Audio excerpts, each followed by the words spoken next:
Nobody warned her. Not the shelter volunteer who handed her the carrier, not the woman at the front desk who processed the paperwork. Not a single person thought to mention that this particular cat, this enormous silver-tipped, green-eyed Norwegian forest cat mix named Kodiak, did not walk anywhere. He ran. He had always run. And once Sandra brought him home, he ran through everything: her schedule, her routines, her carefully organized mornings, and eventually her entire understanding of what it meant to share a life with a cat. Sandra had wanted a calm cat. She was 33, worked from home as a graphic designer, and lived alone in a small house with a yard that backed up to a tree line. She had researched breeds. She had made a list. Calm, independent, low maintenance, a cat that would sit on the windowsill and look decorative. She found Kodiak on a Tuesday in November, sitting in a cardboard box outside a gas station on Route 12 with 2 other kittens and a handwritten sign that said "Free to Good Home." The other 2 were asleep. Kodiak was not. He was doing laps inside the box, a tiny silver-gray blur moving in tight circles with the focused intensity of a dog who had somewhere important to be. Sandra took all 3, but she knew even on the drive home that Kodiak was different. The first week was a warm-up. He discovered every room in the house within 40 minutes of arrival, cataloged the furniture, identified which surfaces were highest, and established a circuit: kitchen counter, top of the refrigerator, the back of the couch, the bedroom windowsill, repeat, that he ran approximately every 45 minutes throughout the day. Not walked, ran. Sandra bought a cat tree. Kodiak used it as a launch pad. She bought calming diffusers. Kodiak ran past them without slowing. She called the vet. The vet laughed, gently, and said, "Some cats are just like this. He's healthy, he's happy, he's fast." He was very fast. The snow came in December. Sandra opened the back door one morning to let in some air, and Kodiak was outside before she finished the sentence she had been about to say. She stood in the doorway watching him hit the snow at full speed and not slow down even slightly. He ran along the fence line, cut sharply around the oak tree, launched himself over a snowdrift that came up to his chest, and disappeared into the tree line for 47 seconds before reappearing at a full sprint back toward the house. He came inside, sat down, and looked at her with the calm, dignified expression of a cat who had just completed something very important. Sandra stood there holding her coffee. "Who are you?" she asked. He blinked once and went to find breakfast. This is the kind of cat the internet was invented for. If something about this just made you smile, you're exactly who we make these videos for. By January, Sandra had stopped trying to slow him down.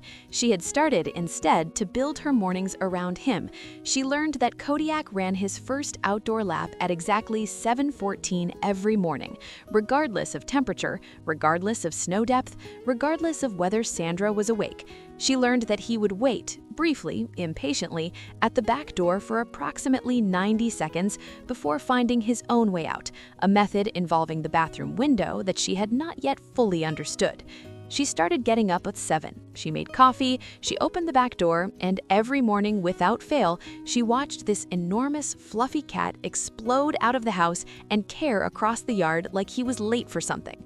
It became the best part of her day. I see you haven't subscribed yet. Honestly, that makes me a little sad. Hit that button. You won't want to miss what comes next.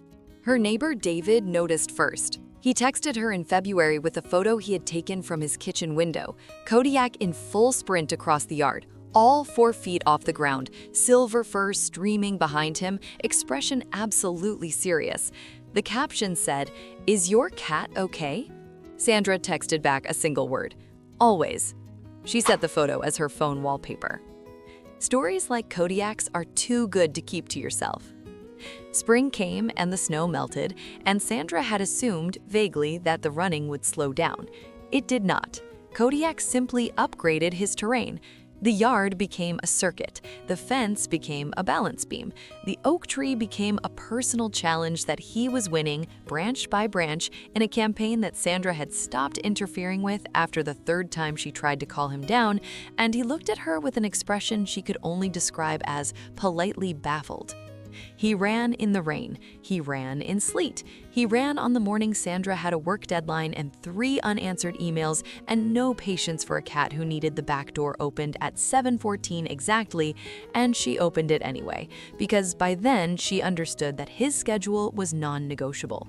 He ran through Sandra's attempts at gardening, once, twice, scattering seed packets in a way that resulted in a wildly unplanned wildflower patch in the far corner of the yard that turned out to be the most beautiful thing she had ever grown. She called it Kodiak's garden. He ran through it every morning. But here is the thing about a cat who never stops moving. You start to move too. Sandra had worked from home for 4 years before Kodiak. In those 4 years, she had eaten lunch at her desk every single day, had gone entire weeks without leaving the house except for groceries, and had started and stopped 3 different attempts to establish a morning routine that stuck. None of them stuck. Kodiak stuck. Because you cannot watch something run like that every single morning with that kind of complete and uncomplicated commitment to simply going and not feel something shift. Sandra started walking after his morning lap. Then she started running. Not fast, nothing like Kodiak, but outside, in the cold, in the same yard where she watched him every day. By April, she had lost 11 pounds she had not noticed gaining. By May, she was running a full mile. By June, she signed up for a 5K, finished it in 31 minutes, and cried in the parking lot afterward. She called her mother from the car. She tried to explain it. Her mother said, "So a cat made you run a 5K?" Sandra said, "Basically." Her mother said that was the most Sandra thing she had ever heard. Today, Kodiak is 3 years old. He is enormous. The vet estimates somewhere between 18 and 20 pounds, none of it excess, with a coat that needs brushing every other day and eyes that have never once looked sorry about anything. His morning routine has not varied by more than 3 minutes since December of his first year. He runs every day, in every season, in every weather condition Sandra has been willing to open the door for, and several she was not. The other 2 cats from the gas station box, a pair of orange tabbies named Clementine and Fig, mostly watch him from the window with the quiet, baffled respect of people at a marathon who never intended to run but showed up to cheer. Sandra still works from home. She still eats lunch at her desk sometimes. She gets up at 7 every morning now. She opens the back door. She watches Kodiak hit the snow or the grass or the wet October leaves at full speed and without hesitation. And then she puts on her shoes and goes outside too. Every single morning, in every season. In most of the weather conditions Kodiak has already decided are perfectly fine. Some cats come into your life and sit quietly in a patch of sunlight. Some come in at full speed and rearrange everything. And sometimes the one you least expected to keep up with is exactly the one you needed to start moving again. Is Kodiak a cat, or is he just a very fluffy motivational speaker? Tell me in the comments.